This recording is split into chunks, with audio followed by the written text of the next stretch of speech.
Okay, so welcome to the video of reassembling your twin clutch engine.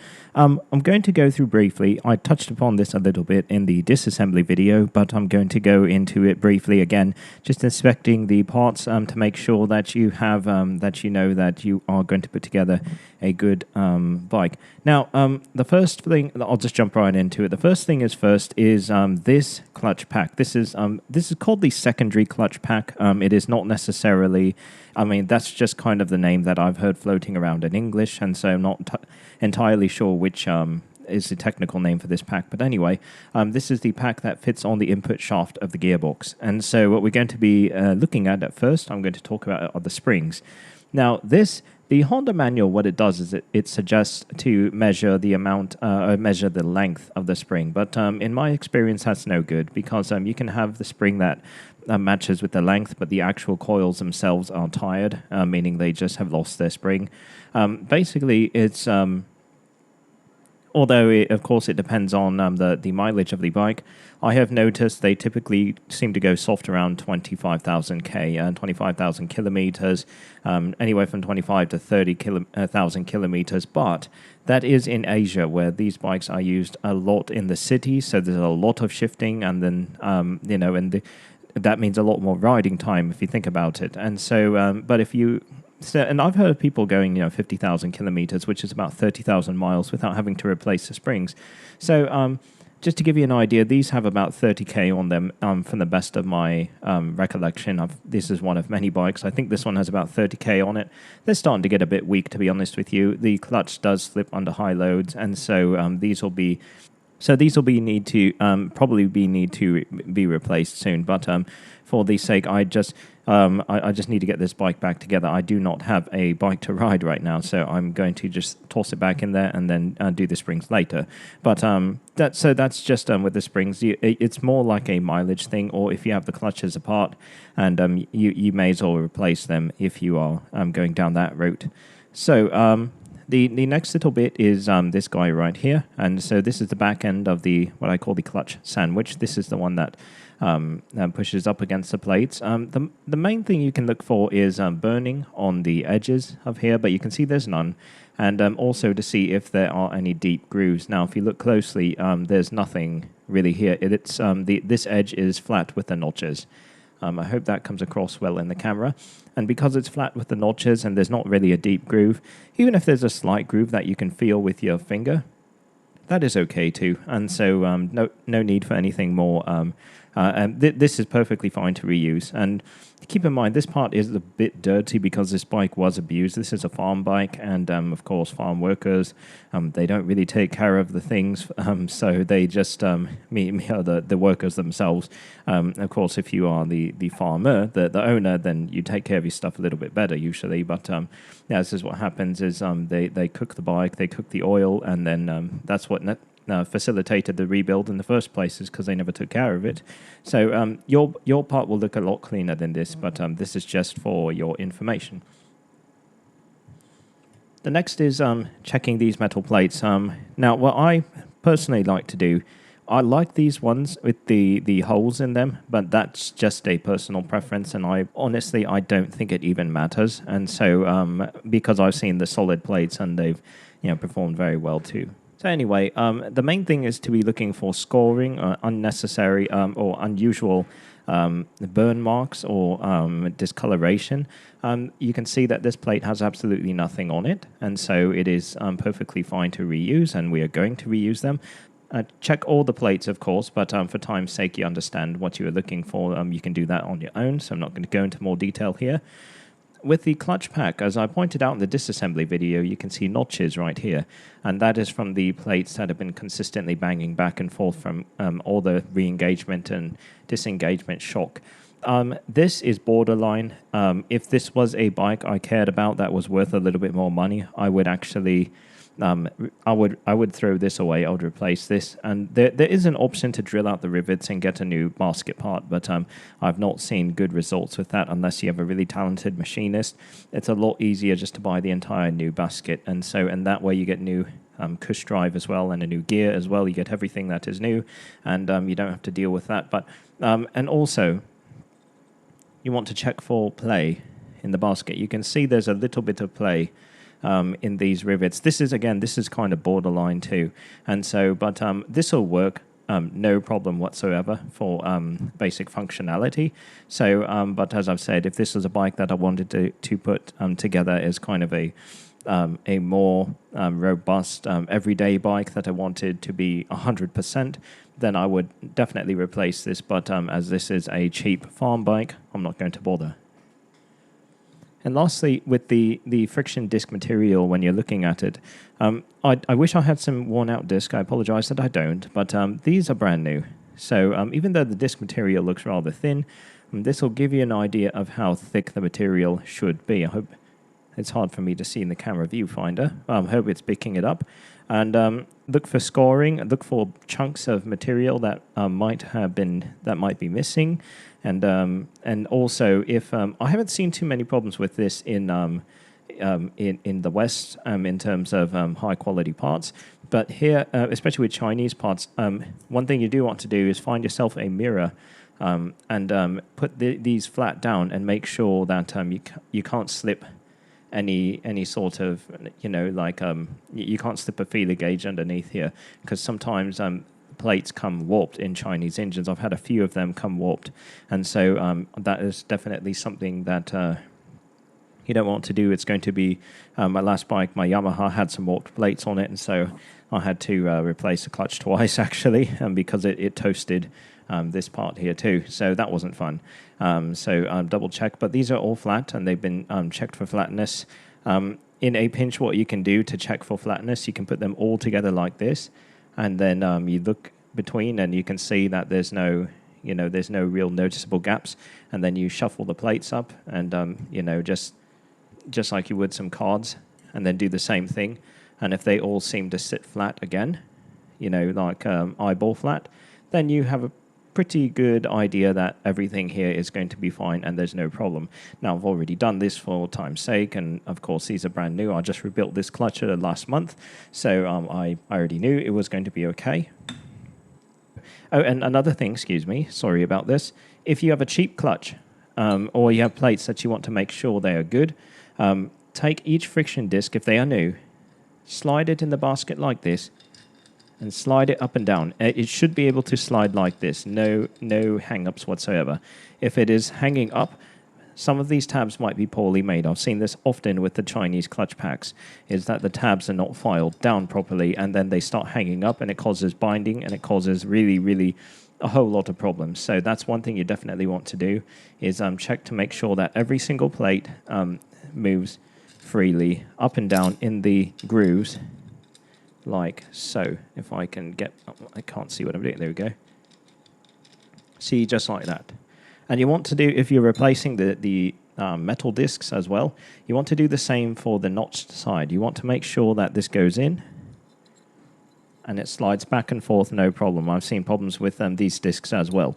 So you want to make sure that they slide with zero effort like this, and so there's no binding. And I've already done that, obviously, but I just wanted to make sure that you understand that. So the last part you're going to check is going to be very similar to this.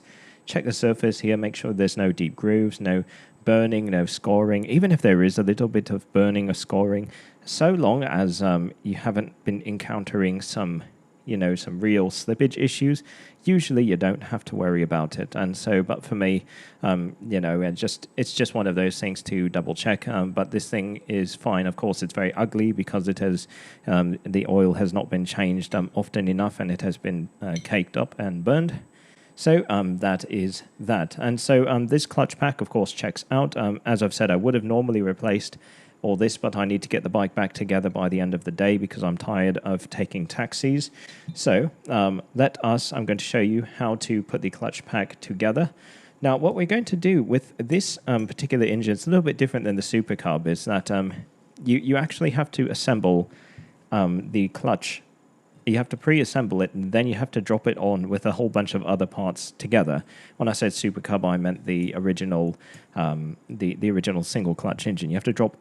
You have to build the assembly first, and then you have to put it all together, and hold like 3 different assemblies together, and then drop it all on at once. So we are going to build that now. what we are going to do is we are going to build the other half of the clutch pack, but we're going to do it from this side, okay? And the reason being is because it is very annoying to try and get all these notches lined up and then slide this part down. It's much easier to put the plates on here first and alternating back and forth, and then flip this over and then stick this in, and then put this on top. So that's how I like to do things. So first, because this is metal, so keep in mind when you reassemble things, it's going to be metal, friction, and then so metal, and then a friction disc is going to go contact the metal. Then you take a metal disc, bidirectional, remember, slide it on just like that. And then, since there's metal, you put a friction disc. Now, what I'd like to do, what you want to do, is you want to keep the tabs lined up like this. They don't have to be exactly lined up, but you want to keep them close. And you'll see why in a moment. So just let's continue assembling the pack. So you have you have a metal disc, and then you have another friction disc. Okay, keep the tabs lined up, see? And then you have one more metal disc. Can't see what I'm doing. Camera's in the way, there you go. And then you have the last friction disc. And then what you're going to do with the tabs lined up, okay, and hang on to it, all right? You can do this one of two ways, actually. I'll show you this way because I want to show you how the clutch works. So when you have, it's a bit of paper. When you have the clutch together, the way that this creates a couple is that the center piece is splined and it rotates on the input shaft, okay? And you can see it rotates independently of the clutch discs, as you can see like this, right? So it rotates independently of the clutch discs, but when you clamp it together, then all of a sudden you have a very, very strong, actually I can't move it, there you go. You have a very strong grip, as you can see, because these are being sandwiched together. But when you loosen them, then this housing rotates independently, as you can see. And and these tabs go into the corresponding areas of this corresponding tabs here too. And so when you clamp these together, it creates a bond between both sides. And it creates a bond and it locks this whole pack together. And that's how this functions as an engaged, disengaged clutch pack. And this is true for all clutch packs, by the way. That are not all, but many, many motorcycle clutch packs. They look like this. Here is a clutch pack of an XR250. Here is one of a Yamaha WR426. And here's one for a Ducati Monster. So you can see they are basically, they all the same in terms of basic design. Of course, they have more springs and some of them have more plates, but it's the same basic design. It's a really nice, simple and easy. So if you can take any motorcycle clutch pack apart, you can take this thing apart too, or vice versa. If you know how to take this apart and put it together, you know how to put together another motorcycle clutch pack too. So it is identical. The process is literally identical to something like a Ducati. So just one of those little bits of trivia there. Okay, so now I'm going to do it this. So I'm going to show you this way. You have to line up the 4 holes with the 4 poles. It should be pretty self-explanatory. So when you put them in here, the one thing to note is that that went together too easily. Is that these grooves, they have to line up. So sometimes what can happen is you think that this is sitting together right, but what's actually happening is that the teeth are colliding with each other, the teeth that are right here. And you have to make sure that those are aligned properly before you start tightening things down, because you see I'm pushing, but it won't go together. You have to make sure that you lock together like this. They have to slide together cleanly. And so when you're tightening them down, I'll show you how to make sure that you are tightening it correctly, but I'll just have to make, you see how nice and flat that sits together? So this is your clutch sandwich here. Looks really tasty. And that is, so that is properly assembled. Now, what I do at this point, I just hold the tabs here because that's the bottom part, and so that makes sure they don't separate. And then I just sort of wiggle this back and forth and then drop it down in there, you see. But you see when how the top plate doesn't actually go down all the way. That is normal because the bottom part pulls up, except for now, you see the teeth, there we go. So the bottom part pulls up rather than the top part going all the way down. That's normal. And so, but that's why I say you have to make sure that the teeth lock, because if you start bolting down the plate, and you don't make sure they don't stick together, that you make sure that they don't jam on each other, then if you don't do that, then what can happen is the clutch is permanently disengaged and you have to do it all over again. So that's no fun. Anyway, that's that. You don't have to put the springs in now, but I'm just going to do so anyway. It's very easy. They're bi-directional as well, so, just take your springs, make sure these are, I would replace these normally, but I need the bike really quickly, so putting them all in there. And now let's move to the next part, which is going to be the washers, okay? And I know every time I mention washers, I get very excited, because what's more exciting than washers? Okay, all facetiousness aside, this is very, very important. And what you have to do is you actually have to do this altogether. Stupid tripod. There we go. Okay, so the piece on the right, this is the crankshaft, and that's the input shaft. So you're going to have 4 washers. If I can get my hand in front of the camera. There you go. That's as close as... Okay. You're going to have this one, which is... it's just solid and it's flat. And there's no curve to it whatsoever. There's no tabs whatsoever. You're going to have a plastic one. It might be yellow, it might be white, it might be red. Then you're going to have this one, which has the 3 pokies out of there. And then you're going to have the spline fat one. Okay, you can see how thick this is. So take the normal, I guess you say, looking one, which is somewhat fat. And that one is going to go over the crankshaft. Just like that, see? And it looks, you can see it fits very nicely there. And that's all you need to do with that. But don't forget that, okay? Because if you do, bad things can happen, and they do happen. Next, what you're going to do is you're going to take the plastic one. Okay, this is plastic, okay. And just slide it over here. And there you go. Then what you are going to do is you are going to take the splined washer. It's bidirectional as well. Slide it over the splines, just like so. But what you're going to do, you need to do is, I hope that this will, I'm going to do my best to try and show it on the camera, but it's very small. There's a recess cut in here, and what you need to do is get the washer down to there. And once you get it to the recess, you're going to rotate the washer just a little bit. Okay, you see how I'm rotating it? And basically what that's going to do is that's going to lock the washer in place, because now those splines are going to be in the way. See how they're in the way?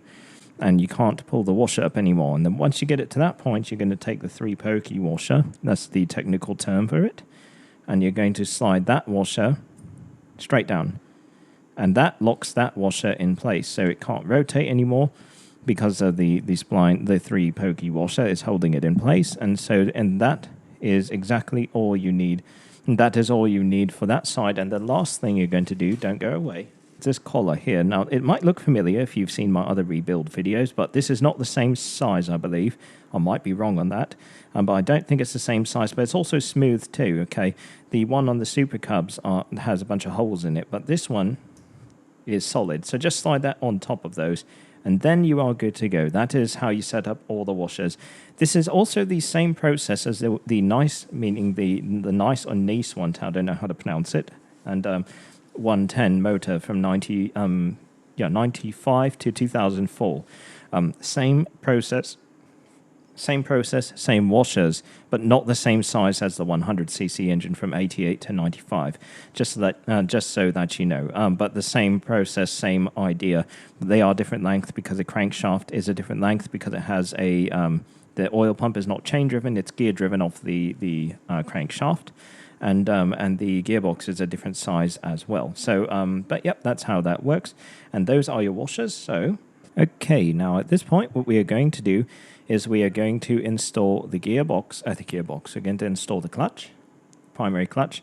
We're going to install this clutch over here, and we're also going to install the tray, the oil tray for the clutch. We have to do it all at once. Okay, so this is a bit tricky, and so I'll show you how. Okay, I'll do my best to try not knocking over the tripod. So you're going to take the basket that we had, or hit the crankshaft. They're going to take the basket that we had, and what you have to do is you have to have your oil tray too. Now clean this up, whatever, if you want to. It's just for time's sake, I'm going to just do this the way it is. And you're going to slide it over the clutch basket like this, okay? The reason being is because there's no way for you to fit anything else on here without that. There's no way to slip it in. Trust me, I've tried.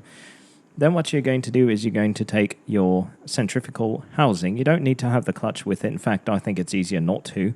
And then what you're going to do is, now it might not seem like anything, but you're actually going to, I'm going to probably lose the springs here, that's okay. You're going to slide the teeth in together like this. Now, if you notice, you might think, well, that's such a small little thing, why would that even matter? Well, if you notice, it actually, the teeth fit behind the basket, see? And that is, it's technically an interference fit. So when you slide these on together, you can't remove this clutch anymore. You can't. It does not clear the clutch basket, and so that's the only way to get this to slide on together when you're installing them, is to hold all three like this and to slide them on at once. So that's what we're going to do. As we're going to start sliding them on. Now, I'm in the way of the microphone and the camera. This is a bit difficult. So if I look like I'm being clumsy, it's because I am. So you just want to hold them together, and you just want to... First, what's going to happen is you're going to start sliding the crankshaft a bit down, because the crankshaft sticks out the furthest. Then you're going to start encountering here. You're going to get down to the splines of the gearbox. You might have to do a little bit of wiggling about to get the splines to start coming down properly. There we go. See, once you get that in there, then the rest is easy. You can just let it fall like this. And you see how that fits on like this. I apologize for the background noise, I really do. Okay, so at this point, what I do is I just like to bolt down the tray first. Just because, well, actually, I probably don't have a set way of doing this, but I just saw the bolts for the tray. Yours are probably not hex head bolts. These are just, I've had some nice stainless steel bolts laying around, and sometimes I just substitute bolts for different ones because I can. While I'm tightening this down, just another quick bit of trivia. One thing that is nice, I guess it's nice, I don't know why this is practical, so it's probably not, but is that if you replace the oil pump bolts, which are usually screws actually, but if you replace them with bolts, you can get in there with a short wrench, and you can actually take off the oil pump without having to bother removing any of the clutches, which is something you absolutely cannot do in a Super Cub. That's, I guess, if you're playing around with oil flows and you want to play around with an oil cooler or something, I guess that's nice. And so, yeah, useless bit of trivia for you there. So I'm going to tighten these down. They're very short, so they don't need a lot of torque or anything. It just holds this tray in place. Okay, now, what I'm going to do is I am going to... now, we cannot put the pressure plate on until we bolt the clutch pack to the input shaft. So... Okay, so here you have the Belleville washer, and there's only one. And the side that says outside, I don't know if the camera will get this, but there is an outside, there is the word outside stamped onto it. And the washer is beveled out like this, okay? So this part, the upward pointing, the upward slope is going to be facing towards you. And the concave area is going to be facing down. So the outside is facing you. Slide that over here, or just be a little piece of poo and just get stuck. There you go. And then we will take, this is mangled by the way, but this is, as I've said, this bike has not been maintained by a very nice lot of people. And you can thread the knot manually.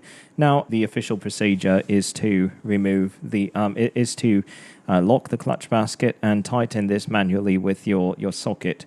But I'm going to be doing this off camera for time's sake, and also it's very difficult. I have all this camera and microphone equipment sitting in the way, so you probably see me jostling the camera a few times. I apologize if you're getting motion sickness from this, but it's difficult to do. But basically, you lock the clutch pack, and then you tighten down the knot with your castle nut socket. Now, I've seen people get away with doing this. I'm only saying this in case you are in a pinch, where you take a 12mm socket and you hold this down like this, and then once you collide, you essentially stop. See what I'm talking about? This is so difficult to do. and then you lock the clutch doing that, and then what you do is you turn the knot like this, and so that's one way you can do it. But be aware that you can snap off the peg if you are being a bit ham-fisted about that. And so the official tool actually bolts into 2 or 3 of these and then locks the clutch that way and spreads out the impact, spreads out the stress evenly. But I've not seen many people break this, to be honest with you. It's just not something that I've really seen, even with the idiot mechanics that try and do that. So anyway, I'm going to tighten this off camera because I have to move the camera out of the way so I can get some without knocking things over, and then we'll be right back. Okay, now what you are going to do, so this is all tightened down. Hopefully stop rocking, you piece of rubbish. I really wish I had a better tripod. If I can do this full time and I was making any money off of it, I could make a better video production. I could do more videos. That's what you get when you have an $8 Chinese tripod. Okay, so now you have the plate. And what you're going to do is make sure you have the 4 springs on there and make sure this is tightened down, okay? I've done that before. I've forgotten to tighten the nut down and I've put the plate on and I forgot about it.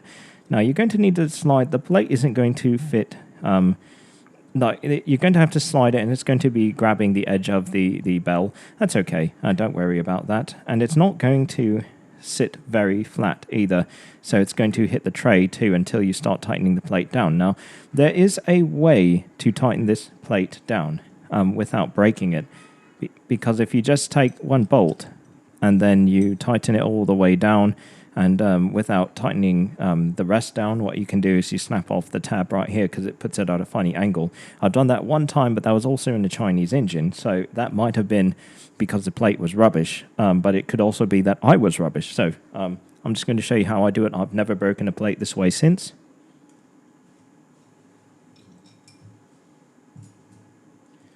So what I do, I actually... Okay, let me be clear. I'll explain both things at the same time. I put 3 bolts in, but I leave one of them loose. And then what I do... Okay, different angle here. So what I do is I start to tighten down the both bolts, and so once the first one starts to tighten down, then I go to the other side and then I take up all the slack. Now, what you absolutely want to make sure is, because remember I mentioned that what can happen is that the teeth in the clutch back out, or they don't line up properly, and then you start tightening the plate down, but the clutch is not engaging properly. So what you have to do is you have to look on this side. So let me take the camera somehow. So you can see how the clutch is, at first, if I let go, it falls down. But then I bring it upwards, I pull on the bolt, and then now it's not grabbing it. And then it brings the plates up. What you want to do is make sure that you're able to bring the plates all the way up, because then that is how you are sure that the clutch, that all the notches are fitting together properly. So I just hope that makes sense to you. I've already showed you the inside of a clutch, but this is the time when you are tightening things down that you absolutely want to make sure that you have that you are tightening the bolts down evenly, while the back of the clutch is in fact is grabbing and the notches are fitting in with each other. What you can do is, this is why I use the third bolt, is I keep pulling up on it, and then I'll make sure that the clutch is engaged together all the way around, and then you can start tightening back and forth on these bolts. I hope that method makes sense to you.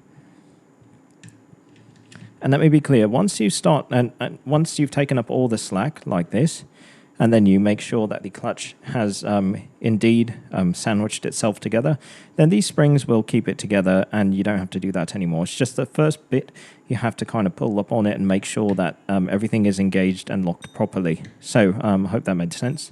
Okay, I just checked that. So it's together properly. So now what we are going to do is I go about 2 or 3 turns, and then I alternate sides. You see how the plate's already crooked?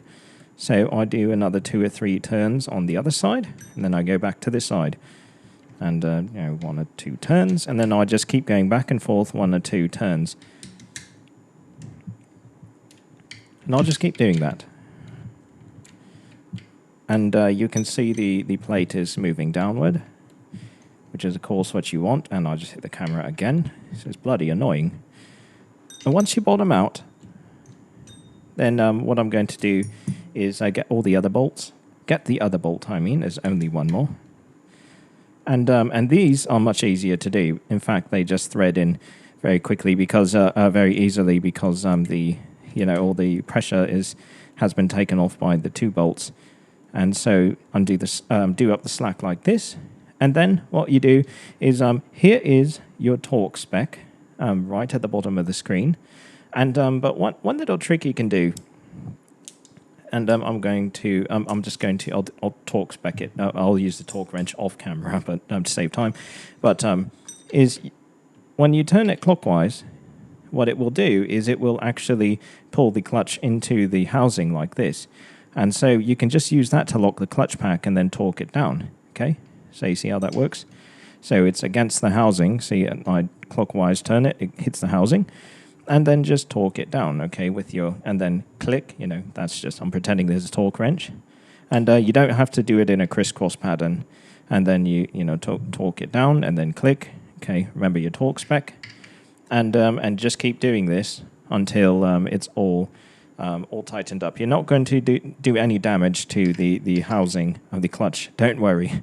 It's a very robust unit. It's very, very strong. And you don't have to worry about damaging anything. Okay, so you see how that works. It's quite easy. So that's one thing you can that's what I do. So anyway, I will double check this with the torque wrench, and we'll be back on camera. That is that side taken care of. The last thing that we do is and of course, if you want to, you can spin it and make sure that everything is looking good. The last little bit to deal with is the centrifugal clutch.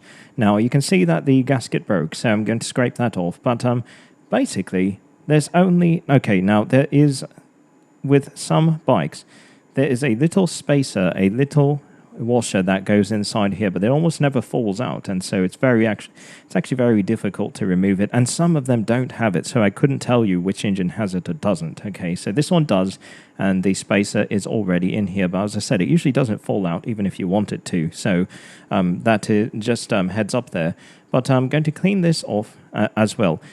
If you wanted to, as I've said, I've mentioned this in the previous video, if you do want to replace this unit, I recommend just replacing the entire thing, because sometimes the pivots can wear funny, and but at the minimum, you would just need new shoes, and you'd need new springs, but at that point, I think it's easier just to get a pre-made unit if you have the option to do so. My opinion on that. Of course, it should go without saying that you need to clean off this other side too, but I'll do that off camera. Sorry for the buzz. That is my charger. I can't do anything about that. My battery is dead on my recording equipment, and I have to run it off an inverter. So anyway, so that's what the buzz is. You'll have to tolerate that for a little bit. You can see as I am removing, here is the sludge. This is the what the oil filter cleans up. So you want to, of course, rub that off. And then you're going to get, these are metallic particles, by the way, and so that you can see how effective this is as an oil filter. It's actually quite good. So you want to make sure that is nice and clean before you install that back on. And the same goes for here in this area too. This is where the particles accumulate. They accumulate inside here, and you can see the blackness in there. And so make sure you clean that out if you're going to reuse this clutch, which we are, because this one is pretty new. Also, what you can do, check your screen as well. Very easy to do and very simple to very simple to clean. Now, one thing that I'm going to show you that's probably going to drive you nuts, but I want to do it anyway, is that you see this is a screwdriver, and you can actually, because this is a hardened steel. Now, it's never a good idea to use a screwdriver on anything to clean it off, but I just wanted to show you that because this is a hardened steel assembly, you can actually clean it off with a screwdriver and you don't leave any damage. This is completely different than the aluminium housing of the other bike, which you absolutely cannot use a screwdriver on. And so, but I just wanted to show you that even if you are brand new and being stupid, you're not going to damage anything. You see that? You see how nice and clean that is still, even though I just use a screwdriver? So I just wanted to show you that. So that's one of the nice things. I'll do it again, see? As I've said, this is a farm bike, so I don't particularly care what happens to this one. But you see how there's absolutely no damage on there. You can't even see any scratch marks. And so, as I've said, that's one thing that is a little bit nice about working on these engines, is they're slightly more forgiving. Okay, so this is clean, and make sure, again, it just depends on the type of bike that you have. Mine has the washer that's already inside here, but it never seems to fall out. Okay, so now what we're going to do, get rid of that power buzz here, is this slides down. There's no trick to this, except for it does require a little bit of wiggling. You would think, oh, isn't it supposed to fall in there nice and easily? What am I stuck on? It's just the nature of the beast. That's because there is a one-way bearing in here. And so what you're going to need to do is be rotating this a little bit, wiggling it back and forth, and kind of wiggling the housing, and then it will slip in there. You'll feel it's just start to catch. And so now once it starts to catch, you can start wiggling in. There you go, see? And the way it's going to sit is just like this. In fact, let me bring the camera down. And you see how almost flat it is. Let me bring the camera down even more. You see how almost flat it is with the housing. That is what you want it to look like. Sometimes it catches on the way down, and then you try and tighten it, and it's not sitting properly. This is what you want to see. This is proper seating, just to let you know. And then lastly, okay, so now what we're going to do is you're going to have this tab washer, but it's a little bit different than the washer, just a tiny bit. You see how there's a notch in here that sticks up like this? That's going to fit into one of these 4 grooves that is located on the clutch housing. So you're going to slide this in here, and you're going to look for one of those grooves. Now it's going to, once you find it in the groove, you'll notice that the tab washer completely locks in and it doesn't want to go anywhere, so that's good. You have another one of these Belleville washers, and I just spent 20 minutes looking for this, and I just found it, and so that's annoying. And the outside, that it is stamped with the English outside. That's going to be facing you on the outside. Clever that. And you're going to take this larger castle nut, and you're going to just thread it on like so. So that is how this washer goes in. There's a few ways to lock this clutch assembly. One, you can take you can get the tool which locks into 2 of these holes, and then you hold the handle and then you tighten it downwards. Personally, what I just like to do is I like to jam a bunch of towels over here, and I like to kind of hold it with 2 hands and have a helper either torque it down or they hold this and I torque it down.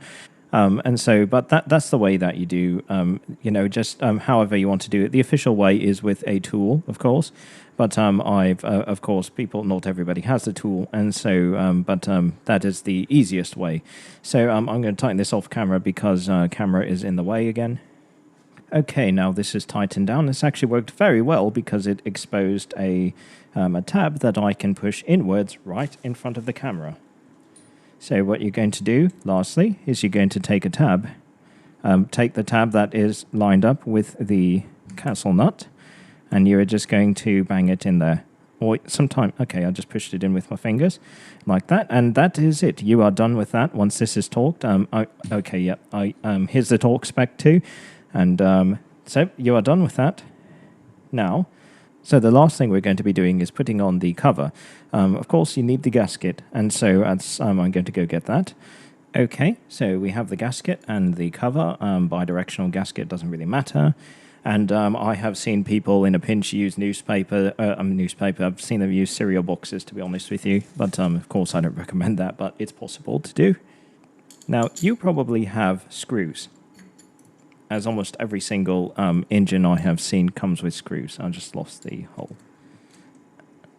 But I just like, for the ease of things, to use bolts, so you don't have to use an impact screwdriver to remove these. And so, but that's why I told you that you need an impact screwdriver, even though for this particular bike, for this particular engine, you saw that I never used it.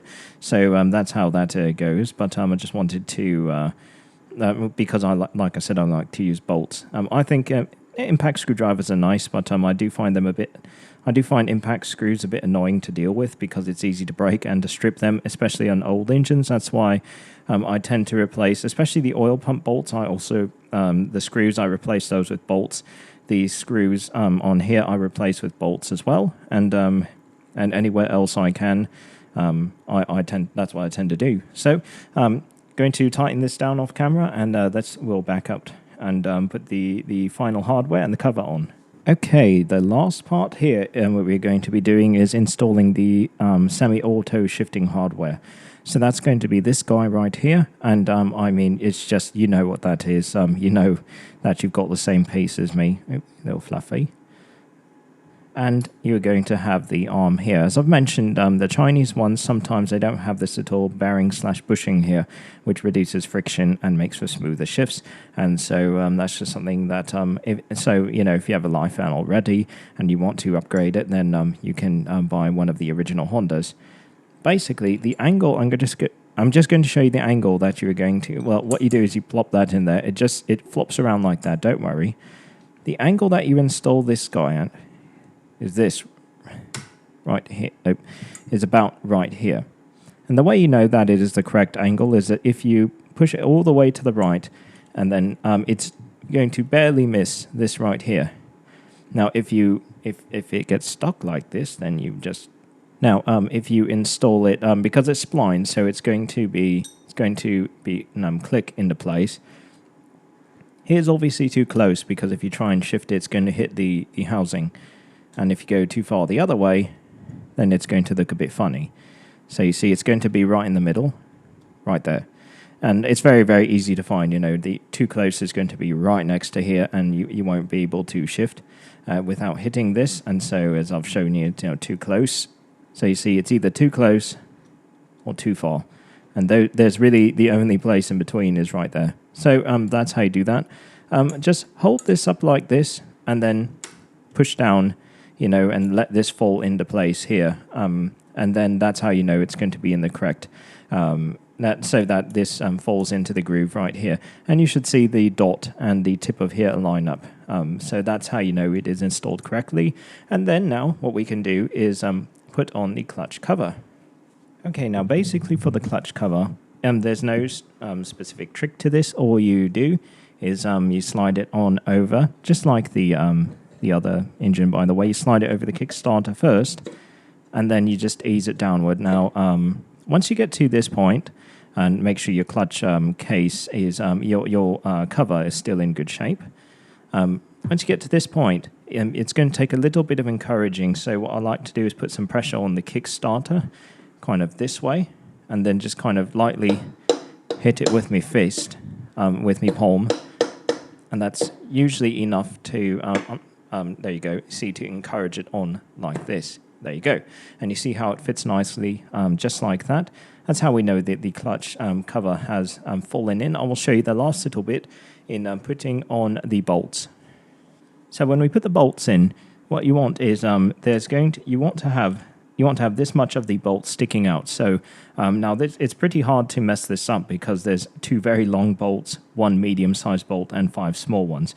It should be obvious where they go. So just put the bolts in the corresponding holes, tighten them down, and we should be good to go. The easiest way I've found is that what I do is that once I just hand tighten it, get it to where the threads don't, that finger tightening doesn't get you anymore, I'll just give it about 1/8 of a turn. Just like that, just about 1/8 of a turn extra. You see I start here, and then just another 1/8 to 1/4 of a turn, and that's it. That should be plenty to get you torqued down. And keep in mind that if it starts to leak because you haven't tightened it enough, you can still access these bolts from the outside, so you can tighten it down a little bit more if it starts to leak. Okay, sorry, just for the camera's audio here, my computer completely crashed and I lost that bit. So anyway, this is how you take apart and reassemble and inspect and repair the twin clutch side of the twin clutch motor. of your Honda. As mentioned before, for the rest of the engine, you can view my other walkthroughs because they are the architecture is identical inside. It's just this side is different, so that's why I'm only making a video on this side. Anyway, I'm going to put this engine, throw it back in my bike, and I will ride it around and show you that what we did actually works. So hang tight. Well, you won't have to because of movie magic.